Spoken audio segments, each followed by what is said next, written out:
Enye into engiyifundile empilweni ukuthi ungayishayi isifuba ngomuntu. Umuntu uyalala aphenduke. Mina ngimangele izolo ngitshelwa ukuthi kule weekend ephelile umuntu bengithi ngumngani wami bekashada mina ngingazi.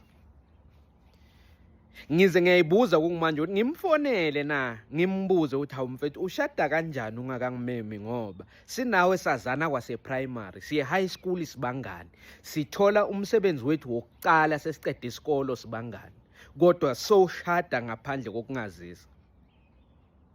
Ngiphinde ngiyitshela futhi ukuthi mhlawumbe ngimbe ngiyitshela ukuthi hayi lo ngubesti wami yena kuye angisiyi ubesti ngingumuntu nje.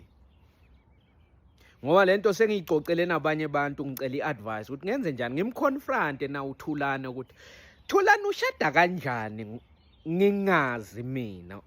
Like umshado into enkulu phela into ebalulekile into eshintsha impilo yakho.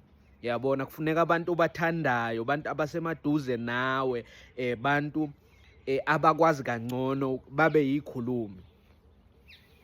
Into ebuhlungu ukuthi mina bengiyitshela ukuthi mzukwane ngishada ubestman wami kuyoba ngithulane manje njengoba yena ashadile ngaphandle kokungazisa.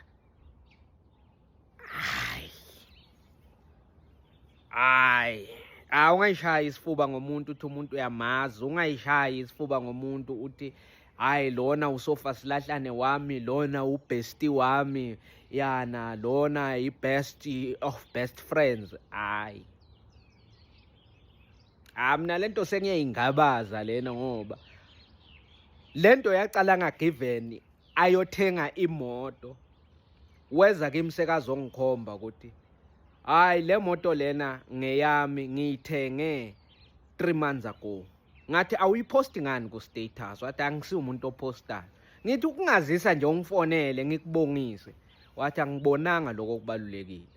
Manje angazi ukuthi mina mhlawumbe i-friendship ngiyithatha serious kakhulu na ngoba umuntu uma ngangazisi ngento enkulu empilweni yakhe kusho ukuthi akangithathi serious. Kusho ukuthi lobungani bethu uyabungabaza noma kukhona umuntu yena amthatha njenge best friend yakhe mina angisiyo i-best friend yakhe ngoba ukwazi kwenza into enkulu phela eshintsha impilo yakho ungangazisi.